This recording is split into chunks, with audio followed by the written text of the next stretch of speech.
The first verdict on Iris Hartwell's death was meant to be spoken behind a closed door, in the low, satisfied register men use when they believe no one who matters is listening. But she heard every word of it through the gap where the hinge had never quite sat true, and she went on standing there with the breakfast tray cooling in her hands while her uncle told a stranger with a lawyer's voice that the girl would not see another winter, and that this, all things considered, was a mercy dressed up as a misfortune. She did not gasp. She did not set the tray down with a clatter that would have given her away. She did not let her face do anything at all, and it was that third stillness, the one behind the eyes, that cost her the most and showed the least, which was.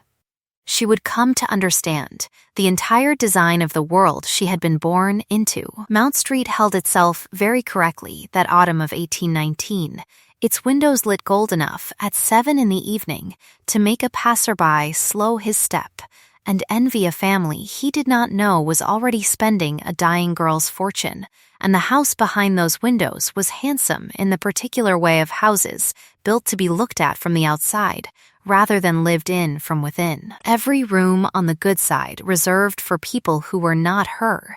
Every fire banked highest where she was least likely to sit. She had learned the back stairs the way other girls learned pianoforte, by necessity and repetition, and she had learned, too, that a household ran only because someone unseen kept its true accounts, mended its true linens, remembered which tenant's rent had been quietly forgiven, and which footman's mother was dying in Clerkenwell, and that the someone was, more often than not, her, though her name never appeared in the ledger of who deserved credit for it. There was a word for what she was about to become, and she had heard it now plainly enough that she could no longer pretend it referred to some other. Luckier girl. Arrangement. It was a tidy word. It had none of the blood in it that the thing itself would have. Arrangement was only the respectable coat that Purchase had chosen to wear that season, cut to fit a duke's empty coffers and a merchant's granddaughter's inconvenient lungs, and no one in the house behind her would ever call it by its truer name, because a family that called things by their truer names could not have sat down to dinner afterward with any appetite at all. Around her throat, beneath the collar of a gown that had been made over twice from a cousin's cast-off, she wore the one object in that gold-lit house that seemed to know her name, a shawl of undyed, weather-colored wool, hand-spun, mended at the fringe in 3 different threads by 3 different winters, with a sprig of dried moor heather worked so long ago into the weave near the collar that it had become part of the wool itself, brittle and gray-purple and stubbornly unwilling to crumble to dust the way everyone had assured her it eventually must. It had belonged to her mother, who had been born Rosalind Pascoe on a moor most of that house had never troubled to locate on a map, and who had married up into wool money and worn silk over that same coarse wool shawl for 20 years without ever once feeling, she used to say,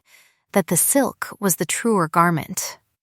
Iris could still remember the smell of her mother's hands, tallow and lanolin, and the particular green bitterness of the herbs she dried above the hearth, and she could still hear, if she went looking for it in the quiet, the exact cadence of the words her mother had murmured into her hair on the last good evening before the fever took her, teaching her the trick of carding wool so that even a child's clumsy fingers could not tangle it. A root that goes deep enough is never loud about it, her mother had said, guiding small hands along the grain of the fiber. It only becomes impossible to move. Iris had not understood it then, at 7 years old, sitting on a stool too low for the spinning wheel, and she was not entirely certain she understood it now, at 21. Standing in a corridor with a cooling tray, and a death sentence just delivered on the other side of a badly hung door, but she found that the words came back to her at exactly the moments when the rest of her was tempted to come apart, and that they held, every time, the way a root holds. No one downstairs noticed that the tray had gone cold. No one noticed, either, 3 nights later, that it was Iris and not the housekeeper who caught the new scullery maid's mistake before it burned down half the kitchen wing, quietly correcting the girl's error with a calm word and a hand on the pot before anyone grand enough to matter had even looked up from their cards, and no one thanked her for it. Because it was not the kind of competence that announced itself, and announcing itself had never been its purpose. That was familiar. It had always been familiar. She had grown up uncredited in a house that ran on her attentiveness the way a garden runs on rain no one thinks to thank. And she had grown, too, into the particular discipline of a girl who has learned that being seen and being safe are not always the same thing, and that it is sometimes wiser to be neither. The evening the tray went cold ended the way every evening in that house ended, without ceremony. No bell rang to mark it. No candle guttered as though the house itself grieved on her behalf. Somewhere below her, a footman laughed at some joke that had nothing to do with her, and the laugh did not falter, and the great gold-lit rooms went on being exactly the rooms they had already decided to be, indifferent to the fact that a girl standing just outside their light had, in the space of one overheard sentence, learned the precise value the world had settled on her life. Her father, Edmund Hartwell, had made that value considerable, if nothing else. He had gone out from a Yorkshire wool town with nothing but a good eye for fleece and a better one for credit, and had come back, 20 years on. Master of warehouses in 3 counties, and a fortune large enough to buy a house on Mount Street, and a silence about how it had been earned, and when he died, the year Iris turned 16, he left the whole of it in trust to his brother Josiah, to be released to Iris entire upon her marriage, on the theory, reasonable enough for its time, that a fortune needed a man's name over it to be safe. It had proven, instead, to need only a man's patience, and Josiah Hartwell had patience in abundance. The particular endless patience of a man managing money he does not consider entirely his, but has long since stopped remembering, is not. He was not cruel to her, not in any way a magistrate could have named. He simply arranged her, the way he arranged the household accounts and the seating at dinner, with an eye always on the ledger's final column, and he had married a woman, Honoria, whose talent for cruelty disguised as concern was so refined that she could reduce a girl to nothing at all while appearing, to any witness, to be doing her a kindness.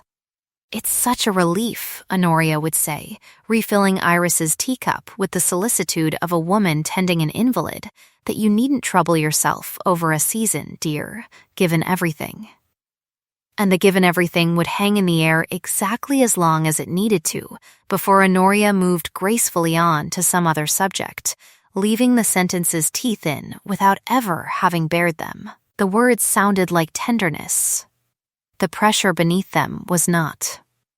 Cressida, their daughter, was 2 years younger than Iris and had been given, by some accident of birth or breeding, every advantage that fortune usually purchases, and had somehow also been permitted to keep her health, which in that household counted for a great deal more than character. And Cressida had discovered early that she could say almost anything to her plain, quiet, dying cousin so long as she smiled while saying it, because a smile, offered generously enough, could make even the sharpest thing sound like affection to anyone not standing close enough to feel the edge.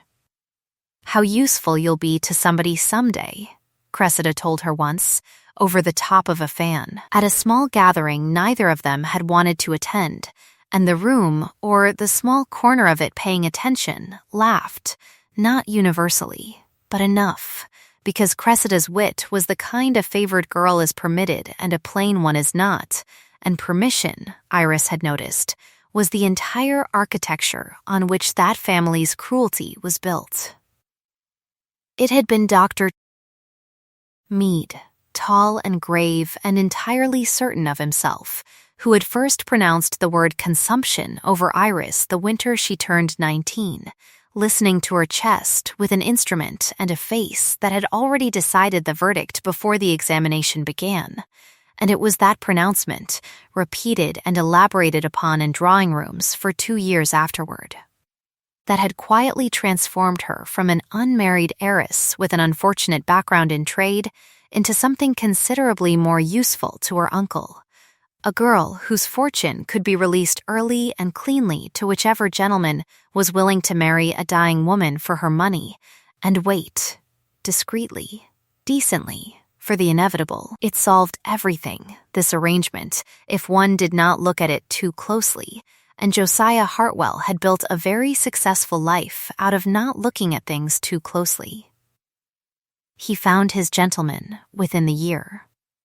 The Duke of Rathbourne's affairs were by that autumn an open secret in every club that mattered, and every counting house that didn't, his father's debts having outlived his father by a considerable margin and multiplied themselves handsomely in the interval, and Julian Vane, at 28, had inherited a title, 2 houses and a mortgage so thoroughly entangled with both that solvency and dignity had become, for him, mutually exclusive propositions. He needed money the way a drowning man needs air, entirely, immediately, and without much interest in the manner of its arrival, and when his own man of business, a spare, efficient gentleman named Mr. Fenner, laid before him the particulars of a Hartwell fortune sitting in trust, and a Hartwell niece who was, by every medical account, unlikely to trouble him for more than a season or 2 of nominal marriage, the arithmetic must have seemed, to a desperate man, almost merciful. "It solves everything for her as well," Mr. Fenner had said. In that same low, satisfied register Iris had heard through the badly hung door, "She'll die a duchess instead of a spinster," and no one in that room, on either side of the arrangement, seemed to find it necessary to ask the one person whose death was under such calm discussion what she might prefer to be. There is a kind of society, and every era produces one, that mistakes efficiency for virtue, that will call the sale of a dying girl a kindness so long as the paperwork is properly executed, and it is a society that never once pauses to imagine the girl herself standing very still on the far side of a door, memorizing the shape of her own erasure. She was presented to the Duke exactly once before the wedding, at a ball given by an aunt of his who had opinions about propriety, and none, apparently, about the transaction itself, and it was there that the room performed for her, in miniature, everything her life had already taught her to expect from it. The candlelight in that house was the warm, flattering, artificial kind that makes deceit look like generosity, gilding every face in the room to the same forgiving gold, and beneath it, Cressida moved through the crowd in a gown the exact shade of a spoken threat, drawing eyes the way a struck match draws them, while Iris stood at the edge of the floor in gray wool wrapped over a gown too plain for the occasion,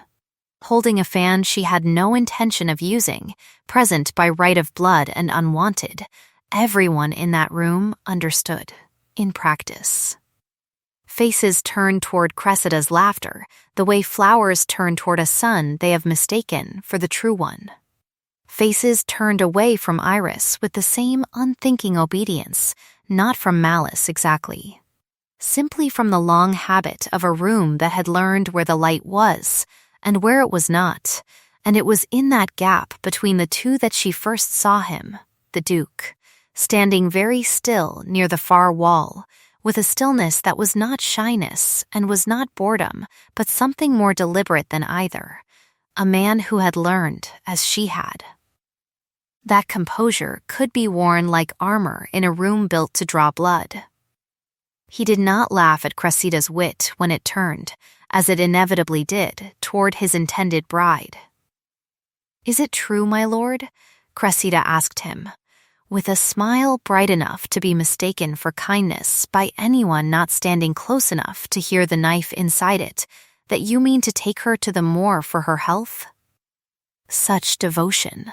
One must admire the creativity of it.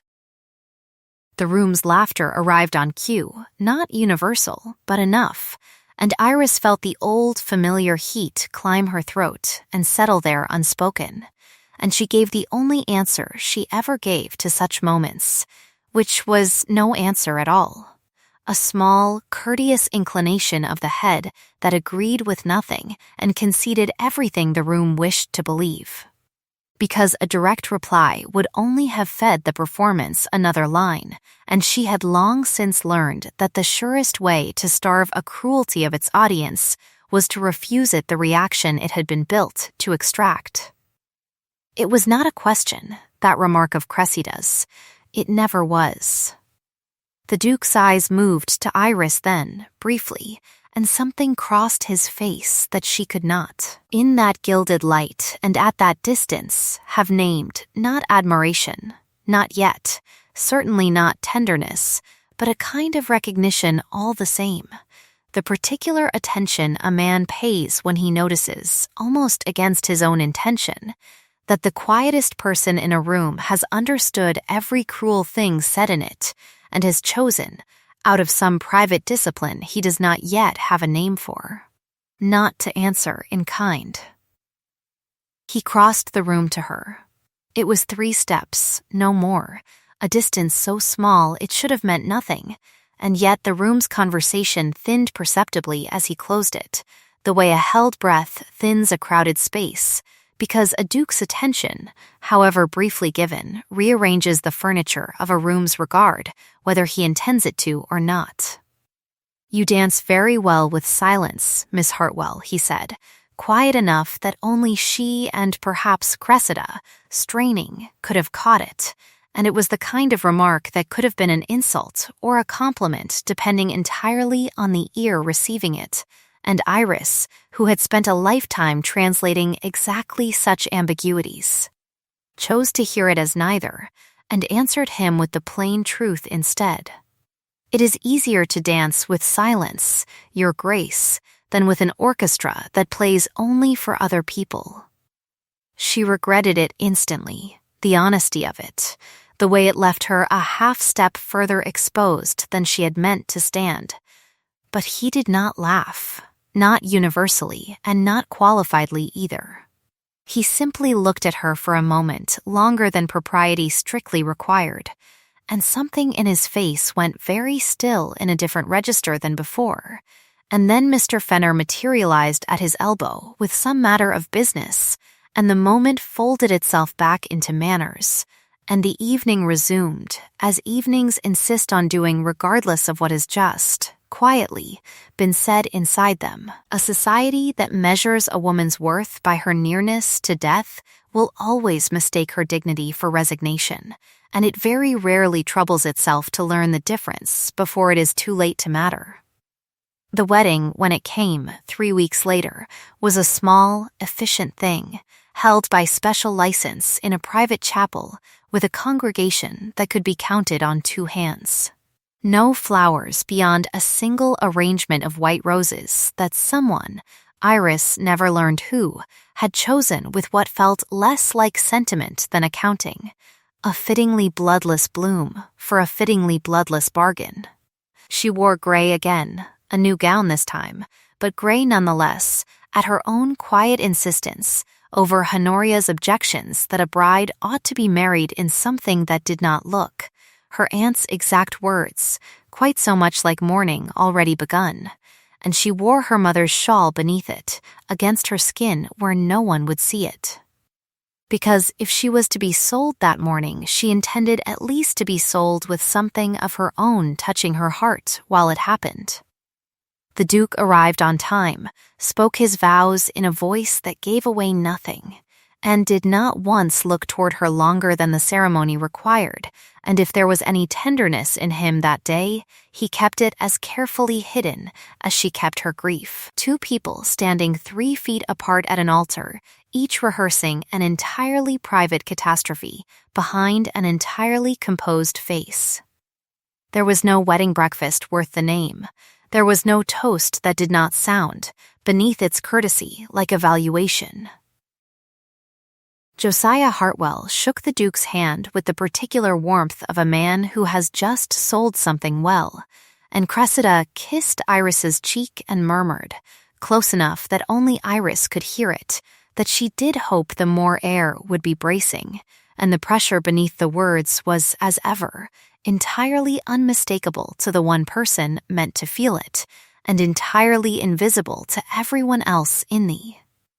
room.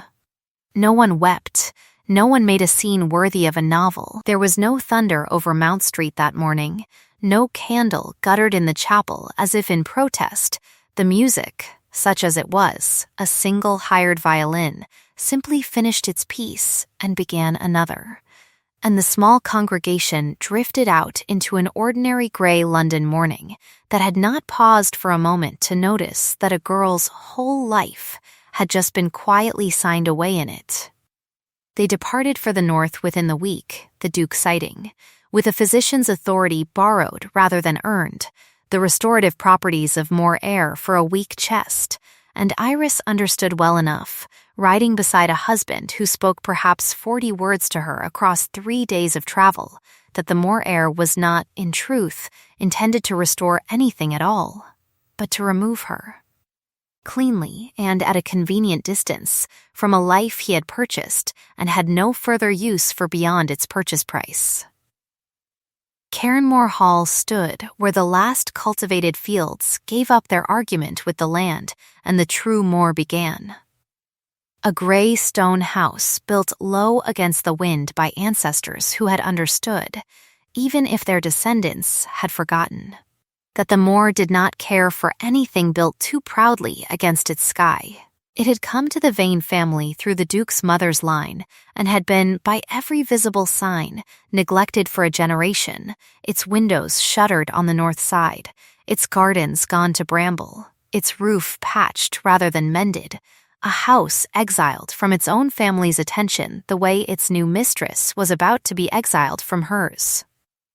The carriage did not even take her to the door. It stopped instead at the old gatehouse a half-mile below the hall, where a housekeeper Iris had never met stood waiting with a lantern and an expression that gave away nothing, and the Duke, who had ridden the last miles beside the carriage rather than within it, dismounted only long enough to hand her down, his gloved fingers brushing hers for perhaps 2 seconds in the whole of their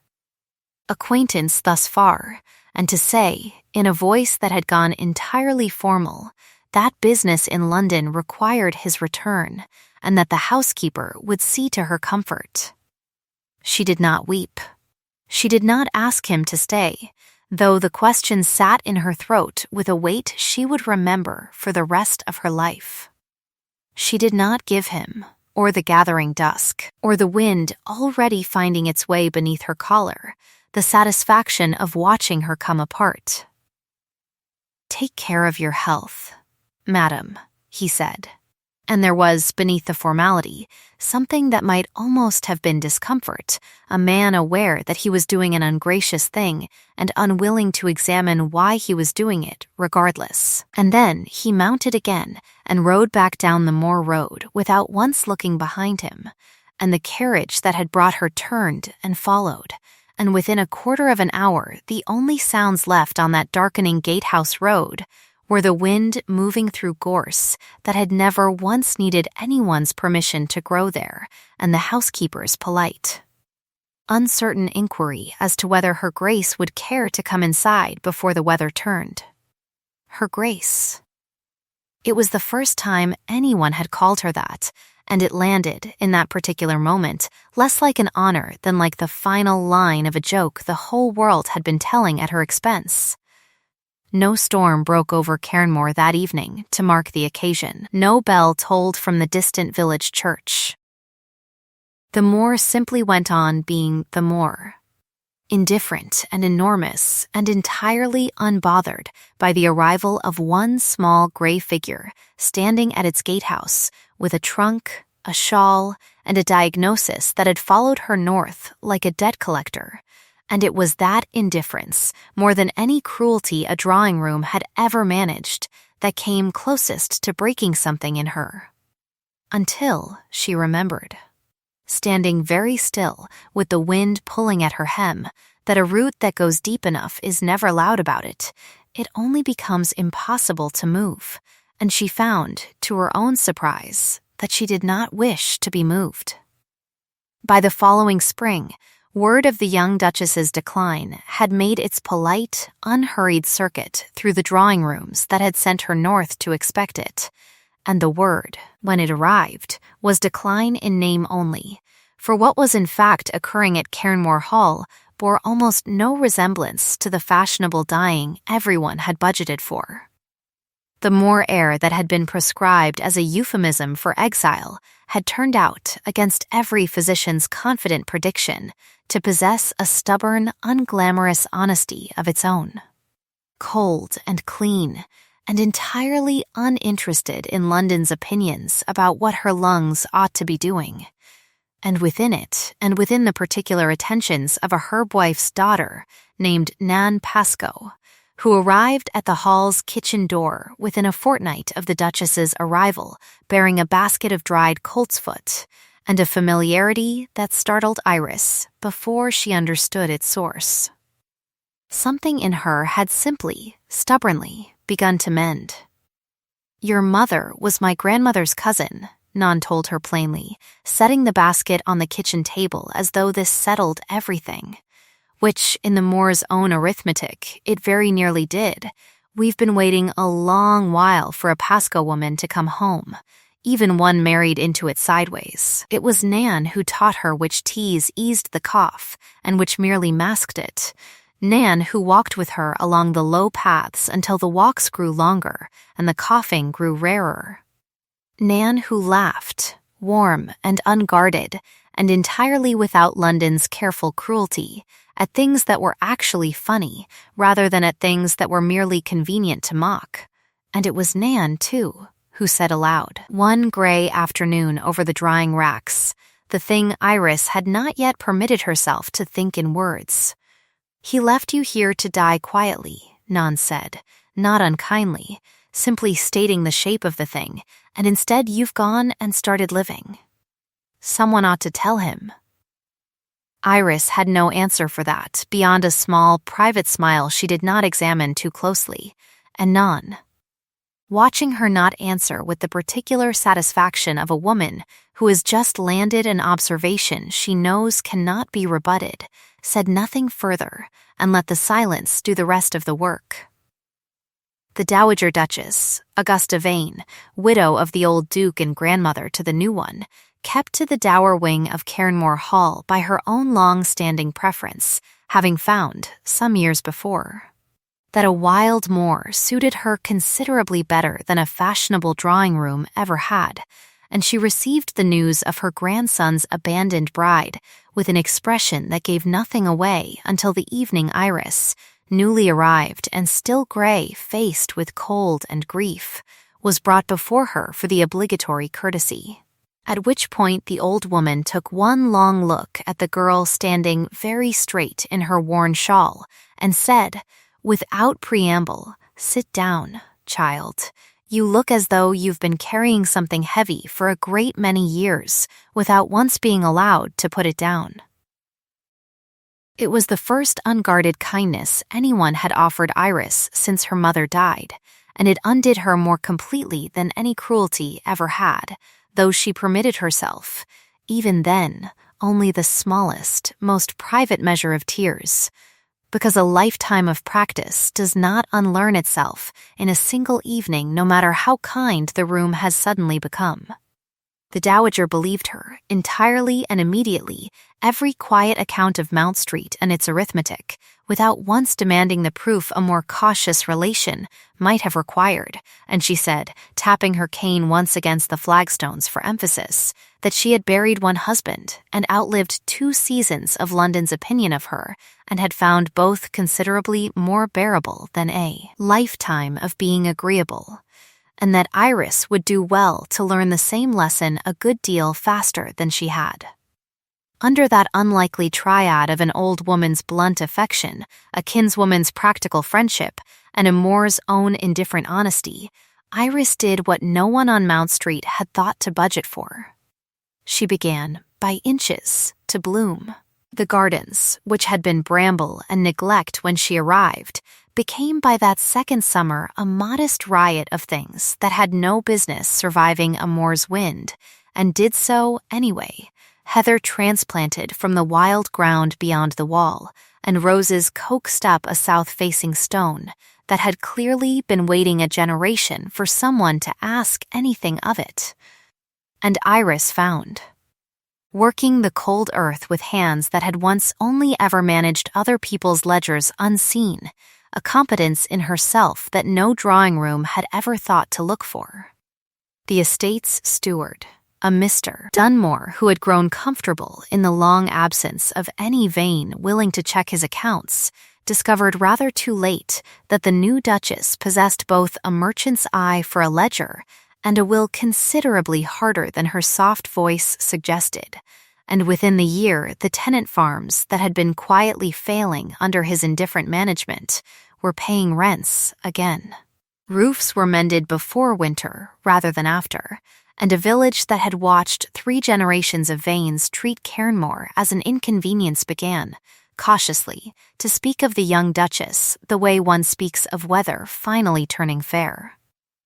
No one saw the particular evening she balanced the estate's books by candlelight, and found, for the first time in longer than Dunmore's records could account for, a sum in credit rather than debt,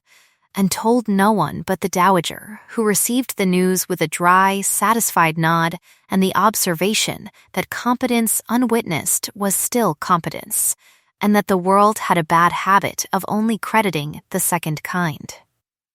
That, too, was familiar. It no longer, however, felt like an injury. In London, meanwhile, the Duke of Rathbourne conducted his life with the particular grim efficiency of a man managing a slow catastrophe, his father's creditors circling Rathbourne Court with the patient courtesy of men who knew precisely how much time they had left to wait, and it was into that unglamorous arithmetic, some 18 months into a marriage he had structured to require nothing of him. Beyond its signing, that Mr. Fenner laid before him a set of quarterly accounts from Cairnmore that made no sense at all against everything he had assumed about the property, or its mistress. "The Moor estate is showing a profit, Your Grace, Miss," Fenner said, in a tone that suggested he found the fact nearly as unsettling as its implications, for the first time in 11 years. And the Duke, who had not thought of Cairnmore in any but the most administrative terms since the morning he rode away from its gatehouse without looking back, found himself reading the figures a second time, and then a third, as though repetition might produce a more explicable result. It did not. He asked with the studied indifference of a man who did not wish to examine his own curiosity too closely. After the Duchess's health, and Mr. Fenner, consulting a separate and considerably thinner file, reported that Her Grace was, by all local accounts, in remarkably improved condition, that she had taken an active hand in the estate's management, and that the Dowager Duchess wrote of her, in a letter Fenner had been shown rather more of than he perhaps should have been. In terms his grandmother had not employed about any living person in a decade. The Duke said nothing to that for a long moment, standing at the window of a study that still smelled faintly of his father's tobacco and his father's debts, and something moved behind his composed face that he did not, even to himself, choose to name. Not admiration, not yet, not even curiosity exactly, but a kind of unease at the shape of a story that refused to match the ending he had, without much thought, assumed for it. He had left a dying girl on a moor to spare himself a longer reckoning with his own conduct. He had not accounted for the possibility that she might simply decline to die, and decline, moreover, with such quiet, uncredited competence that his own steward's ledgers had begun, without his ever intending it, to carry her name through his study in terms that sounded less like pity and more, unmistakably, like respect. It was a strange thing to feel the ground shift beneath an arrangement he had believed, in his own careful accounting, entirely settled, and he found himself, in the weeks that followed, reading the Moor quarterlies with an attention their sums alone did not strictly require, and asking Mr. Fenner, more than once, in a voice he kept carefully unremarkable, whether any further word had come north. Fenner, for some weeks, had nothing further to offer him, and it was that very silence, oddly, that decided the matter. For a man accustomed to being informed of every fluctuation in his own fortunes, found he could not sit comfortably beneath the not knowing. And so, telling himself it was a landlord's ordinary diligence and nothing more, the Duke of Rathbourne wrote ahead to Cairnmore Hall to announce that he would arrive within the fortnight to inspect the estate's improved condition for himself, and told no one, least of all himself, that the improved condition he most wished to inspect wore grey wool and answered, by every account reaching him, to a composure he had left standing at a gatehouse and had not expected in any sense to survive him. The road north was longer in memory than it proved in fact, and he spent a good part of it in the particular, unproductive occupation of rehearsing sentences he suspected he would not use, apologies that sounded, even privately, too small for what they were meant to cover, and questions that sounded, even privately, too large to ask a woman he had abandoned to a diagnosis and a lonely gatehouse, and had not troubled, in 18 months, to address by letter even once. He arrived at Cairnmore in the low gold light of a late afternoon in that second autumn, and the house that met him bore almost no resemblance to the shuttered, bramble-choked property he had ridden away from, its north windows unshuttered and glinting, its gravel raked, its gardens glimpsed from the drive, showing color he had not thought the Moor capable of producing, heather and late roses tangled together along a south wall, in a display that seemed to have been coaxed from the stone itself rather than merely planted against it. And it was in that garden, secateurs in hand, sleeves rolled to the elbow, hair coming loose from its pins, in a way no London drawing-room would have permitted, that he found his wife. She did not startle at the sound of his horse. She did not drop the secateurs, did not straighten too quickly, did not offer him the flustered, grateful welcome a man half expects from a woman he has left to manage alone, and it was that absence of performance, more than anything the gardens themselves displayed, that told him how thoroughly the Moor had remade her. "Your Grace," she said, setting down the shears with an unhurried precision that made the honorific sound, somehow, like a private joke between them rather than a courtesy. "I confess I did not expect the inspection to include the roses. It was not a question. It carried, beneath its perfect civility, an entire ledger of accounts he had not settled, and he understood, standing there in his traveling coat with his rehearsed sentences all suddenly useless in his mouth, that she had learned, in his absence, an art he had not credited her with possessing at that ball 2 autumns before, the art of wounding a man with nothing sharper than plain fact delivered without inflection. "I had reports of a profit I could not account for," he said, which was true, and also, he heard himself admit even as he said it, a coward's way of avoiding the truer report. That he had reports of her that he could not stop reading.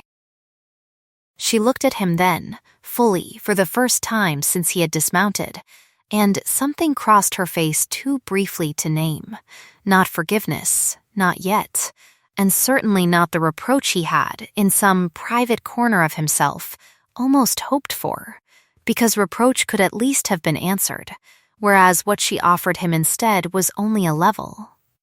unhurried attention that gave him nothing to push against and nowhere to set down the apology he had, apparently, still not managed to speak aloud.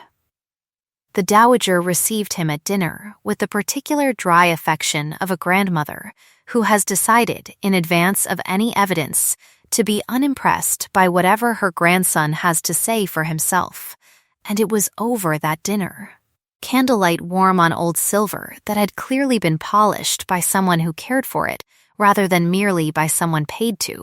that he first heard the household speak of his own wife in terms he had not thought to prepare himself for. Her Grace found the East Tenant Farms owing 3 years' rent in arrears when she arrived, the Dowager informed him, between one dry course and the next, and found also, apparently, that a landlord's absence had convinced Dunmore he need never account for it, and it took her the better part of a winter, and considerably more patience than I possess, to teach the man otherwise. Non Pasco, seated further down the table with the easy familiarity of a friend rather than a guest, added that the village had stopped calling her the Dying Duchess sometime around the second spring, and had taken, instead, to calling her simply the Duchess, without qualification, a distinction Nan delivered with a warm, teasing directness that made the Duke feel, not for the first time that evening, considerably more like a man being assessed than a man being entertained. He found, across the following days, that he could not walk any part of that estate without discovering some further evidence of a competence he had not thought to look for in a woman he had married for the express purpose of never having to look at her closely at all. A drainage ditch dug where standing water had once rotted the lower fields. A school begun in the old gatehouse for tenant children who had never before had one. A granary rebuilt with stone quarried, he learned, at her own direction from the Moor itself rather than shipped at cost from the south. And every discovery landed in him with the particular ache of a man realizing, too late to claim credit for any of it, that the thing he had discarded as a liability had been, all along, the single asset in his life managing itself well. A society that measures a woman's worth by what she costs a man will always be surprised, sooner or later, by what she is capable of building when he is not there to stop her.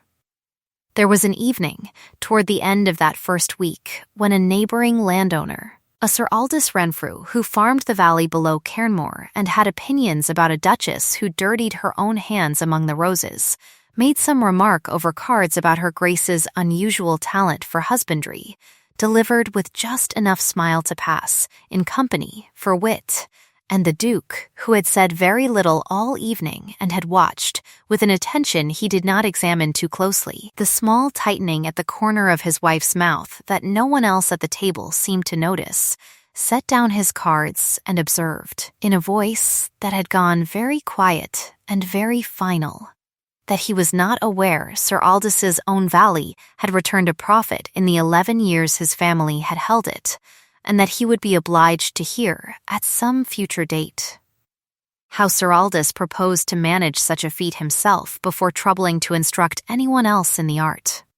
The table's laughter, when it came, was not universal, but it was enough, and it was aimed, for once, in a direction that left Iris entirely untouched, and she said nothing at all in that moment, offered no thanks, no visible relief, only a small, private stillness that he was beginning, against every instinct he had cultivated as a man who did not permit himself to want things he could not afford,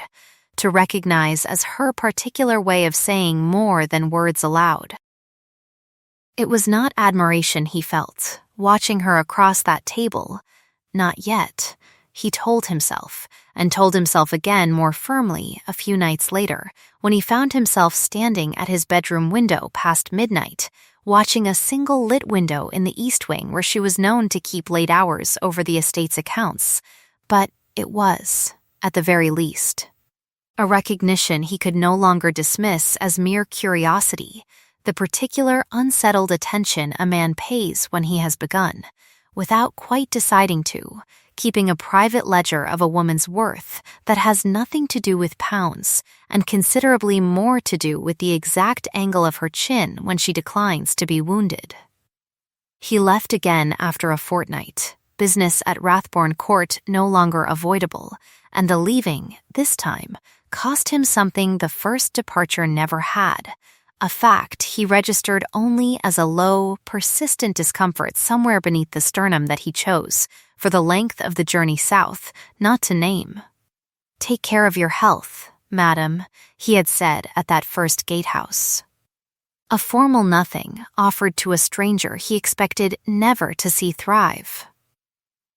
"Write to me of the estate's progress," he said this time at the same gatehouse, to a woman who was no longer a stranger and whose thriving he had, however privately, begun to depend on hearing about, and the difference between those two sentences, though neither would have struck an eavesdropper as remarkable, was the entire distance he had traveled without once admitting he was moving.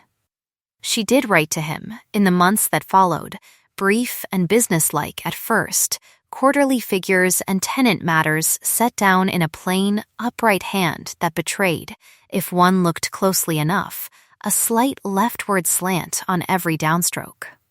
A peculiarity she had never lost from a mother who had taught her letters alongside wool carding and had held the child's hand the wrong way round to do it, and he found himself looking closely enough, rereading sentences that had no business being reread,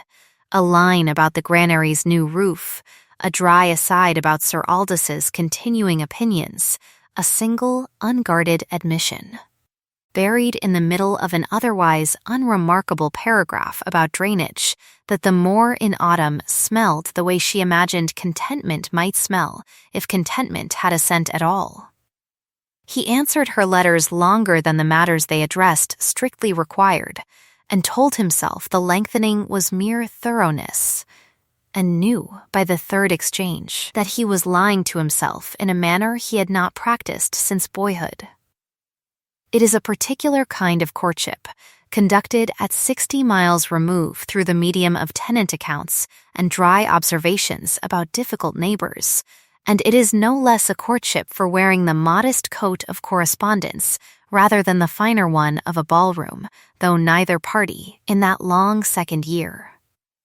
would have named it so aloud. In Mount Street, meanwhile, a different arithmetic was quietly failing to balance. Josiah Hartwell had structured his niece's marriage settlement, at the time, with the particular caution of a man protecting his own eventual interests, insisting upon a clause, buried deep in the settlement's language and agreed to by a duke too desperate for funds to read it as closely as he ought, that the whole of the remaining Hartwell trust, a sum considerably larger than the portion already released, would not fully and irrevocably vest in the Duke of Rathbourne until 3 full years had passed from the date of the marriage, undisputed and unbroken.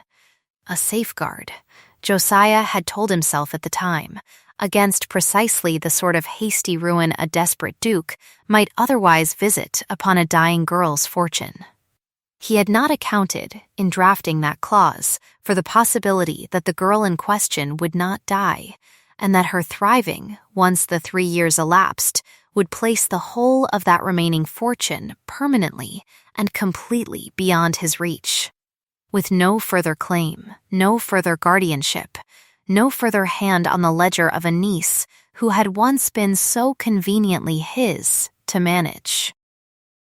The reports reaching Mount Street of a flourishing Moor estate, and a duchess spoken of, even in London's more careless gossip, with something dangerously close to respect, had begun, by that second winter, to curdle in Josiah's calculations into something closer to alarm, for a fortune he had grown accustomed to considering an extension of his own household was, within a matter of months,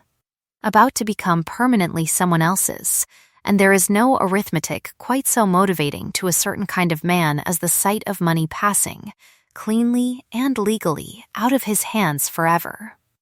It was Cressida, in the end, who supplied the shape of the remedy, sharpened by 2 years of watching a cousin she had once dismissed as beneath notice rise, at a remove she found intolerable,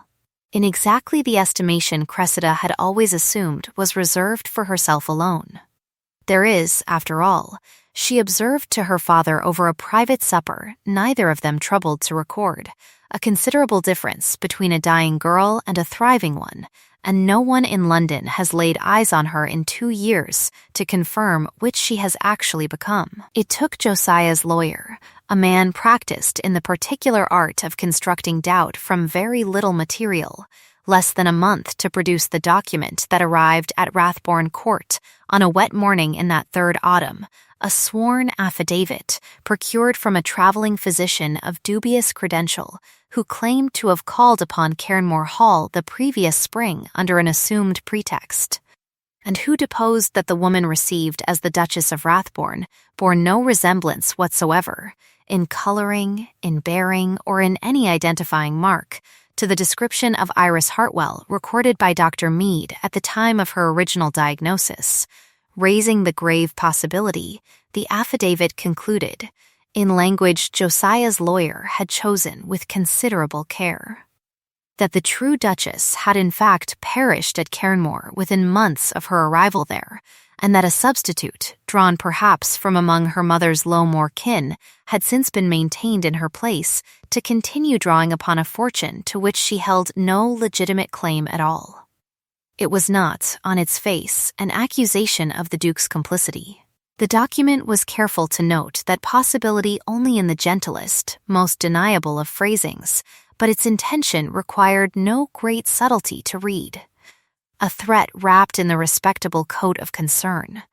precisely engineered to force an investigation that would, at minimum, delay the trust's vesting past the 3-year mark, and, at worst, expose the Duke to a scandal of fraud and collusion from which no dukedom, however ancient, could hope to recover intact. Mr. Fenner brought the document to him white about the mouth, and the Duke read it twice, standing very still in the same study that still faintly smelled of his father's ruin, and felt something in him go entirely cold in a manner that had nothing to do with doubt of her, and everything to do with fury at the men who had manufactured this particular weapon, and yet, beneath the fury, in some small, shamed corner of himself he did not care to examine, there rose also the memory of a diagnosis he had never personally verified, a wife he had married and abandoned within the same fortnight, and a 2-year absence that had left him, whatever his letters might have suggested, without a single piece of evidence beyond his own increasingly besotted trust that the woman in those letters was who she had always claimed to be. He rode north within the day, harder than the roads or the season strictly recommended, arriving at Cairnmore past dusk on the 3rd evening, with mud to his collar, and the affidavit folded hard inside his coat, and he found her in the estate's small study, ledgers open before her in the candlelight, and she looked up at the sound of his boots in the corridor with an expression that shifted, in the space of a breath, from surprise to something more guarded once she saw his face. "You did not send word," she said, and it was not. This time, the dry, unhurried observation she had greeted him with among the roses, there was an edge beneath it now. The wariness of a woman who had learned, at considerable cost, to read a man's face for the particular stillness that precedes bad news. He set the affidavit on the desk before her without preamble, because he did not trust himself to soften it, and watched her read it. Watched the color leave her face by degrees as she reached the accusation's full shape. Watched her hands, so steady over a household's accounts a moment before, go entirely still upon the desk's edge in the particular stillness of a woman absorbing a blow she has no wish to give her attacker the satisfaction of seeing land. "You believe this," she said at last, and it was not quite a question either, and he heard, in the flatness of it, the full weight of everything he had failed to give her across 3 years of marriage, presence, trust, the simple courtesy of having once verified for himself the thing he had asked an entire county to take on faith. "I came because I do not believe it," he said, low,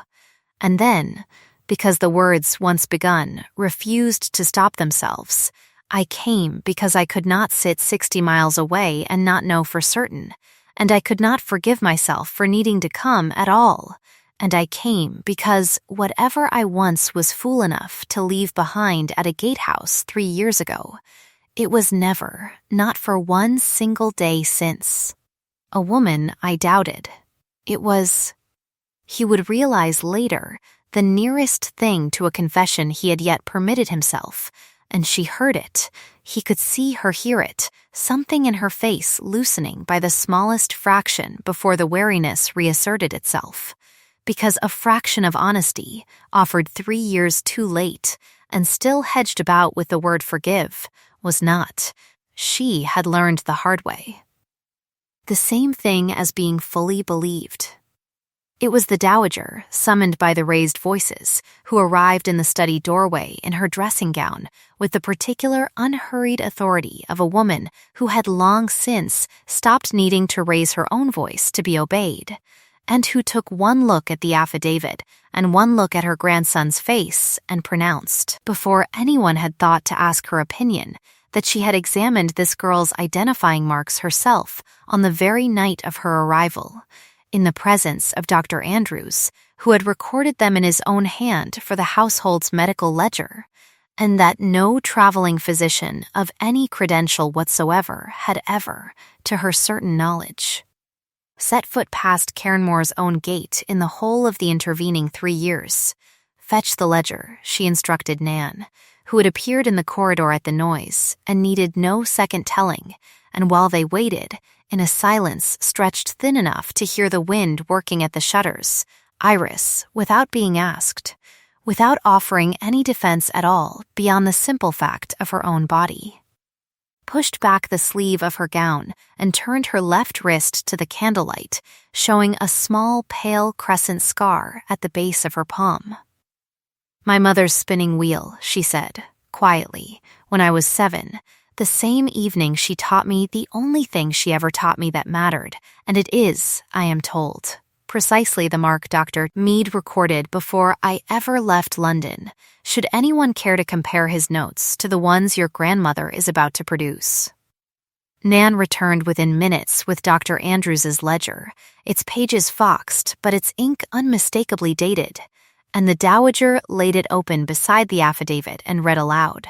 in a voice that had gone hard and precise as a magistrate's, the entry recorded on the night of Iris's arrival, a crescent scar, left wrist, base of palm, consistent with an old burn, and then, turning to the affidavit itself, read a second time the traveling physician's sworn description of the woman he claimed to have examined the previous spring.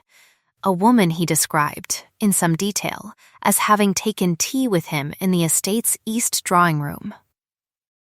"There it is," the dowager said, tapping the page once with a finger that did not shake at all, because the east drawing room's roof was under repair from the 1st of March to the last week of June that year, sealed entirely behind scaffolding on my own express instruction, a fact recorded, should anyone wish to check it, in the estate's own payment ledger in her Grace's hand. And I should very much like your traveling physician, sir, to explain how he took tea in a room that had no ceiling. The silence that followed was the particular silence of a lie collapsing under its own careless weight, small, checkable, and fatal, and the Duke, staring at the 2 ledgers lying open side by side in the candlelight, felt something in him that had been braced for a fight go suddenly, dangerously slack, relief and shame arriving together in a wave he had no immediate defense against, because the accusation was answered, cleanly and completely.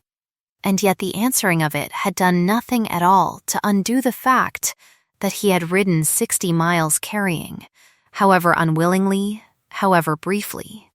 a doubt she had done nothing in 3 years to earn. Iris said nothing further that night beyond a quiet word of thanks to the dowager and a request, delivered with perfect composure, that Nan see the ledgers locked away until Fenner could arrange for their evidence to be sent south, and it was only when the room had emptied, when the dowager had retired, and Nan had gone, and the servants had been told, at Iris's own quiet instruction, that the household might keep to its own hours that night, that the two of them were left alone in the study with the candles burning low and the first hard rain of the season beginning to find the windows, and it was in the particular charged stillness of that emptied room. The accusation defeated, but the wound it had opened, not yet even acknowledged between them, that the Duke understood, watching her stand very straight at the window with her wrist still bared and her mother's gray shawl drawn close against a cold that had nothing to do with the weather, that whatever conversation was still owed between them. 3 years and 1 gatehouse and 1 unforgivable doubt in the owing could not be postponed by so much as another hour. He crossed the room to her by degrees, the way a man crosses ice he no longer trusts but has decided, finally, he would rather fall through than avoid, and at each pause he allowed himself a single sentence, offered low beneath the drumming of rain against old glass, so that the confession arrived not as one unbroken speech, but as 3 separate admissions, each costing him visibly more than the last. "I did not ride 60 miles tonight for Fenner's ledgers," he said, from halfway across the study, and he watched her go very still at the window, the firelight catching the gray wool at her shoulders. "I did not ride 60 miles tonight to defend a name that was already half in ruin before I had the sense to value anything it touched," he said, nearer now, close enough that she could have stepped back and did not. "I rode 60 miles tonight," he said, close enough at last that the space between them had shrunk to something a single breath might close. "Because the thought of you lying awake in this house, doubting, even once, that I had already chosen you 3 winters too late, was more than I could carry from that distance a single hour longer, and I could not, God help me, find a way to carry it from any distance at all. It was not," she noted, with the small, merciless clarity of a woman who has spent a lifetime cataloging the difference between a performance and a fact, the voice of a duke. It had shed, somewhere in the crossing of that room, the particular polish that title required of him in every drawing room he had ever stood in, and what remained beneath it was only a man.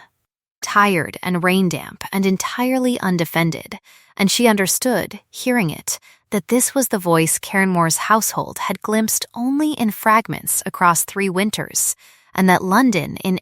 28 years had very likely never heard from him at all. She did not go to him. There was a catalogue of things she could have said in that moment, cruel and accurate and entirely deserved, that she had left him at a gatehouse 3 winters and 1 accusation ago, without so much as a backward glance, that his letters, however long they had grown, had arrived a year later than any decent man's ought, that he had ridden north tonight carrying a doubt of her in his coat before he had carried anything resembling an apology, and she let every one of those true and devastating sentences rise in her and pass through her and go, deliberately, unspoken, because she had learned, across 3 winters of managing a household no one credited her for managing, that restraint was not the absence of a weapon, but the choosing not to use one, and that the choosing was worth more to her, in that particular moment, than the satisfaction of landing a blow he could not have disputed. "You do not," she said instead, quietly get to arrive in a storm at 2 a.m. and undo 3 winters with 3 well-made sentences, however true I believe them to be. And I do believe them, Julian, which frightens me considerably more than if I did not. It was the first time she had used his given name aloud in the whole of their acquaintance, and he heard the weight of it land in the room like a struck bell, and he did not reach for her, though she watched his hand twitch at his side with the particular restraint of a man who has finally understood that taking what is offered too soon is its own kind of theft. "What do you require of me, then?" he asked, and there was no rank at all left in the question, only a plain man asking a plain thing of the one person whose answer he had apparently decided, somewhere on the 60 miles north, mattered more than any ledger he owned. "Go back," she said. Settle what must be settled with my uncle in the daylight, before witnesses, in rooms with windows, not storms and not midnight, and not a woman half undone by gratitude mistaking it for love. Let the truth finish the work it began tonight, where all of London can watch it finish. And if, when it is done, you still find that what you feel survives the ordinary daylight as well as it survives a storm, then you may ask me again what you have very nearly asked me tonight, and I will answer you honestly, which is more, I think, than either of us has managed with the other before now. He did not argue it. He took, instead, in the small silence that followed, the hand nearest him, the left, turning it gently palm upward until the candlelight found the pale crescent scar at its base, and he did not kiss it, did not make of the gesture anything grander than it was. He simply held it, his thumb resting once, lightly, over the old mark her mother's spinning wheel had left there, and he did not let it go. Not when she made the smallest motion to reclaim it, not when the silence stretched past the point where either of them could easily have named what it contained. And it was that refusal, small and wordless and utterly without demand, that undid something in her that 3 winters of composure had held very carefully closed. She wept then once, cleanly, without the collapse she had spent a lifetime refusing to permit herself. A single dignified release that felt, to her own surprise, less like breaking than like a long-carried weight finally reaching the ground it had been searching for. Truth arriving at last at the surface it had been denied for 3 winters, and 1 gatehouse, and a lifetime of rooms that had never once asked whether she was permitted to feel anything at all. He left before dawn, as she had asked him to, and if the leaving cost him anything, he did not make her carry the weight of watching it, and the storm broke fully sometime before he reached the Moor road, so that the last she saw of him from the study window was a rider vanishing into a rain finally beginning to thin toward morning, and she stood a long while at that glass afterward, with her mother's shawl drawn close, thinking, without quite deciding too, of roots and noise, and the particular strength of things that hold without ever needing to be seen holding. What followed at Rathbourne Court in the weeks after was neither quiet nor gentle, for a duke armed with a dated ledger, a discredited affidavit, and a fury he had earned the right to spend freely does not conduct his reckonings in whispers, and Julian Vane laid the whole of Josiah Hartwell's fraud before the very solicitors and lawyers who had once quietly arranged Iris's marriage as a convenient transaction, this time with witnesses enough that no closed door in London could contain the telling of it. Josiah's own bank, discovering that a man who had forged a physician's credentials to defraud a peer of the realm was perhaps not the safest custodian of other men's credit either, withdrew its confidence within the month, and the withdrawal, once begun, gathered the particular unstoppable momentum of a reputation collapsing under the same careless weight that had built it, so that within a single season Josiah Hartwell found himself managing considerably less than he once had, and explaining a great deal more than he was equipped to. Cressida discovered that a season's worth of admiring glances could be withdrawn a good deal faster than they had ever been extended, once it became known, as such things always eventually become known, that her family's fortune had been built partly on the attempted ruin of a cousin she had once called useful in a crowded room to general ungenerous laughter, and the invitations that had once arrived for her by the dozen thinned to a trickle, and then, within 2 more seasons, very nearly to nothing at all, a small, unspectacular justice that required no dramatic reckoning to land, only the ordinary machinery of a society discovering, at its own leisure, whom it no longer wished to be seen with. Honoria retreated into a smaller circle, and a smaller house, and a smaller version of the concern she had once wielded so effectively, and if any of them ever spoke aloud of what they had cost themselves in the attempt to cheat a dying girl who had refused, at every turn, the courtesy of actually dying, none of that regret ever found its way north to trouble the woman it concerned.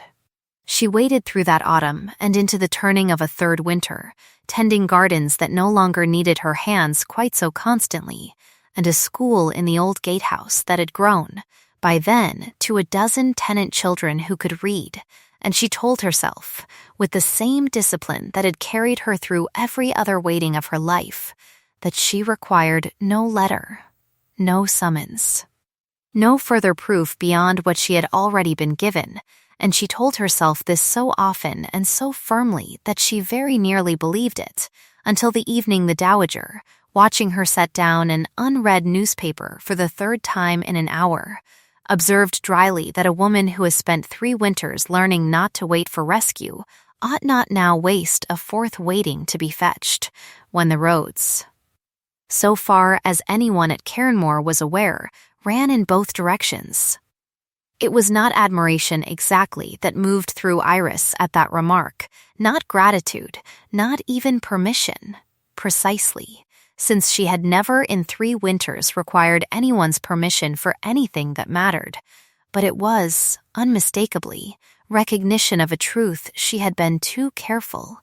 too long, to name aloud even to herself. That the woman who had built a granary from moorstone and tata, stewarded his own accounts, and faced down a courtroom's worth of forged testimony without once losing her composure, had absolutely no need to sit at a window waiting for a man to ride 60 miles a second time when she was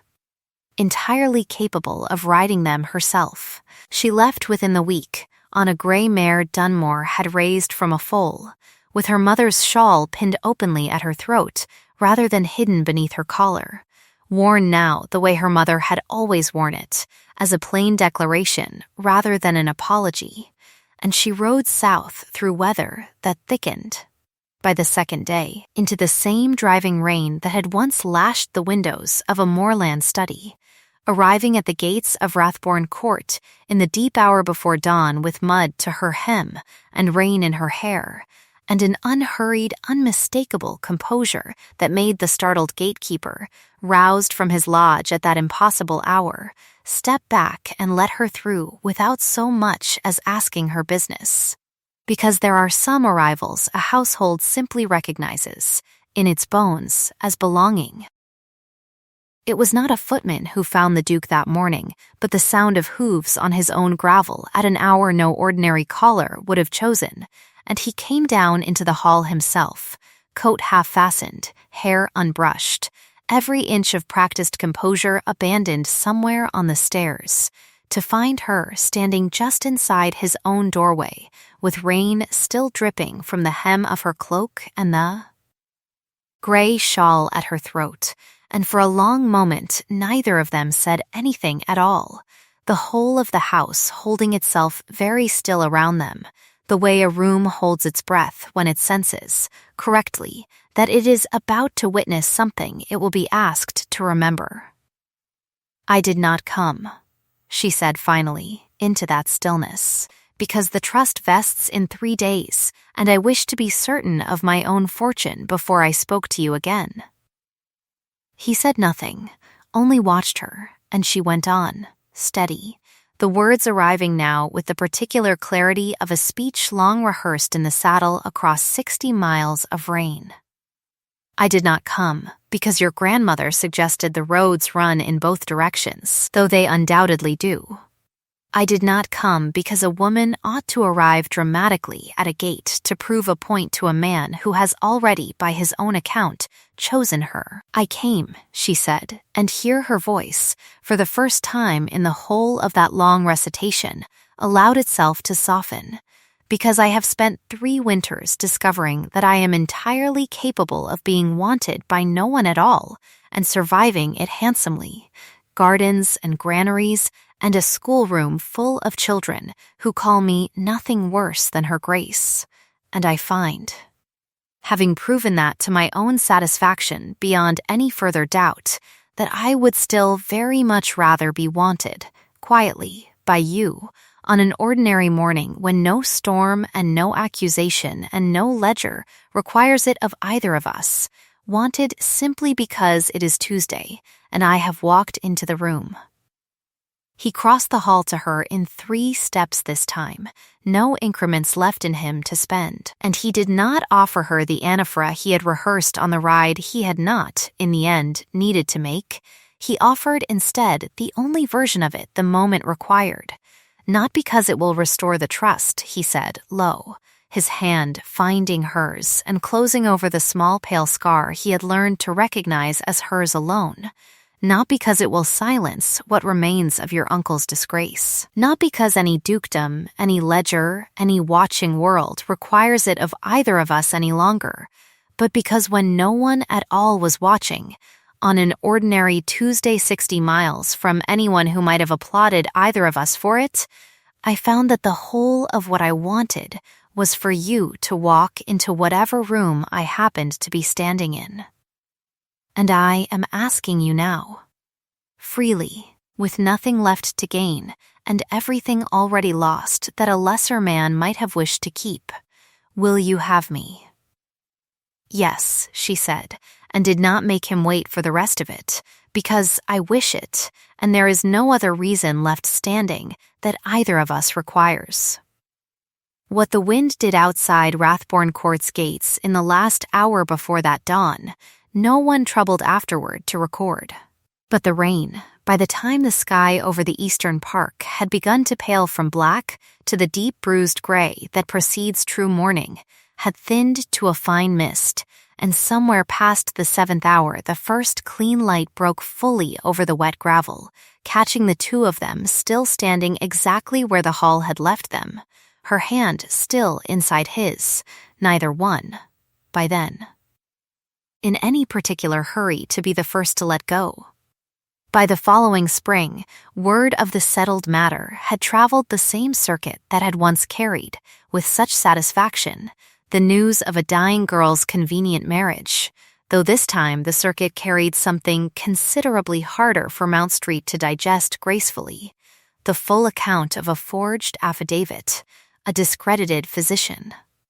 and a duke who had chosen, publicly and at some cost to his own family's remaining pride, to prosecute his wife's own uncle for fraud rather than allow the matter to be quietly smoothed over, as such matters so often were among people who could afford smoothing. It was the Dowager, that same spring, who proposed the harvest gathering at Cairnmore that would in time become an annual fixture of the Moor's calendar, a modest affair at first. Tenants and villagers and the children of the gatehouse school gathered on the long lawn below the hall to mark a season's yield. But the gathering grew, year on year, as the estate's fortunes grew with it, until by the 3rd such harvest the lawn below Cairnmore Hall could no longer comfortably hold the crowd that came, on foot and by cart, from 3 counties, to see for themselves the Moor property that had gone within half a decade from the most neglected holding in the Vane family's possession to the most admired estate north of the Trent,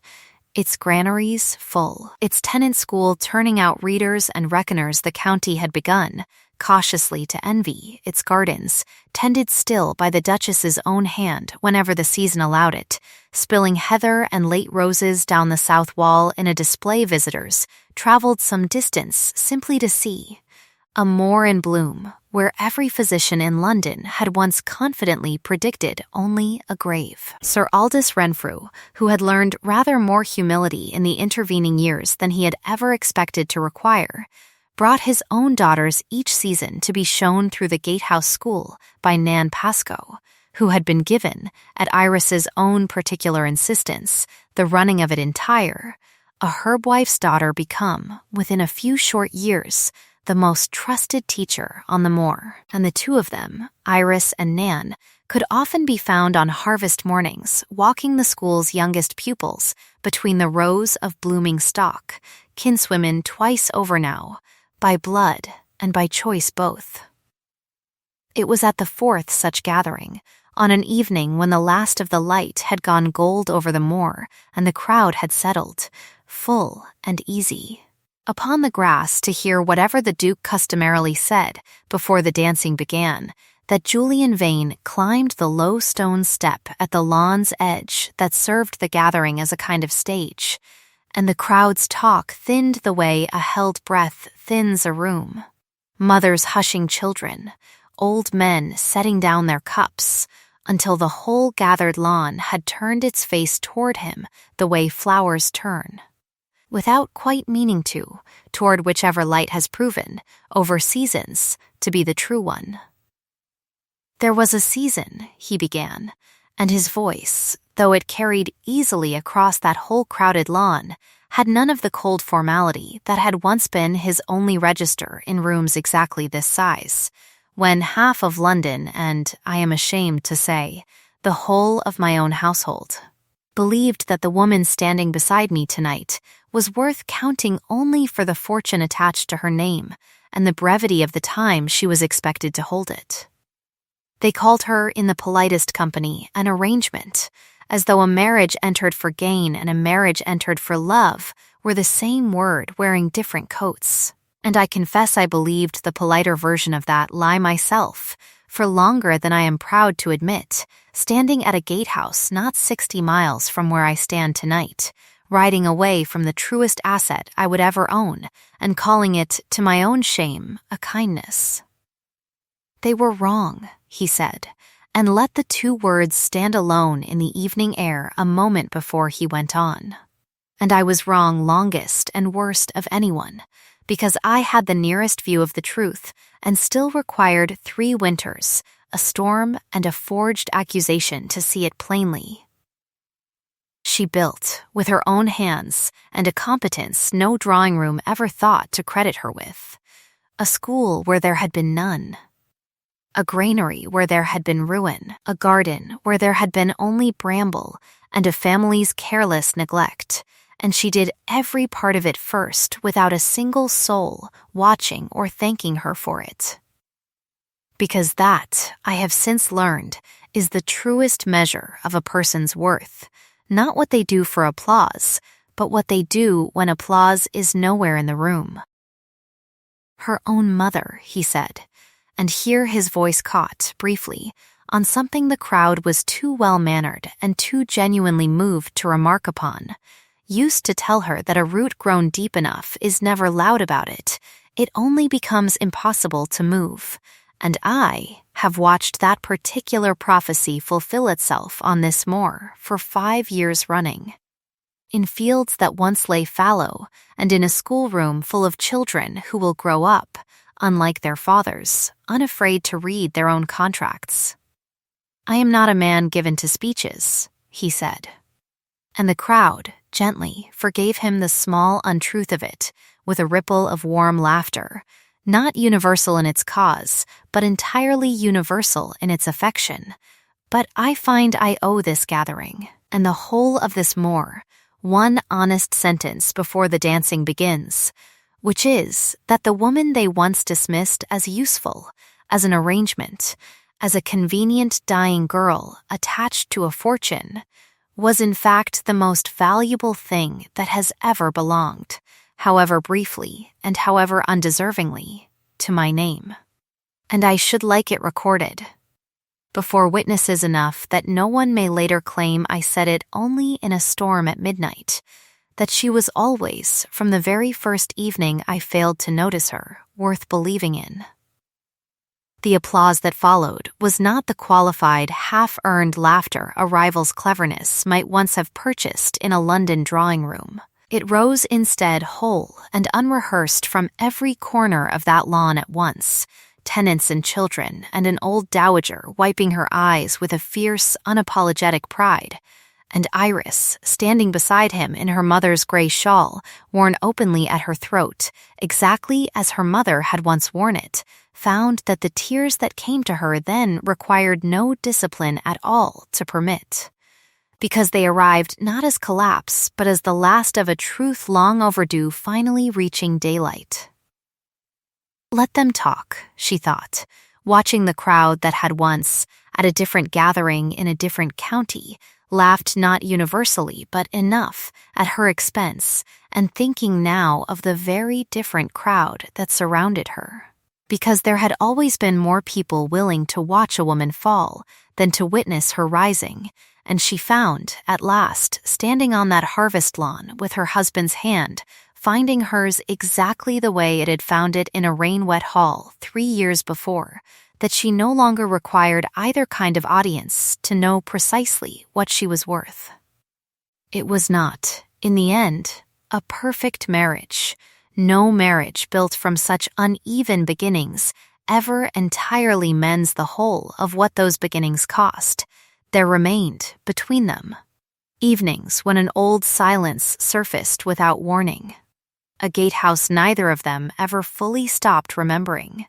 a 3-winter absence that no amount of harvest applause could entirely undo. But it was not perfection either of them had ridden 60 miles, in either direction, to find. It was, simply, shared, a Moor in bloom, and a school full of readers, and a gray shawl worn openly at last, and a hand that had learned, across every distance either of them had ever crossed to reach the other, not to let go.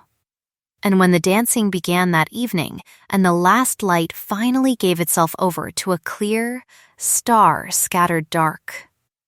and the storm that had once lashed a study window and a gatehouse road and a rain-wet hall had long since broken, everywhere it mattered, into ordinary, undramatic dawn. The two of them stood a moment apart from the music, her hand still inside his, and found that this, imperfect and hard-won and entirely their own, was more than enough.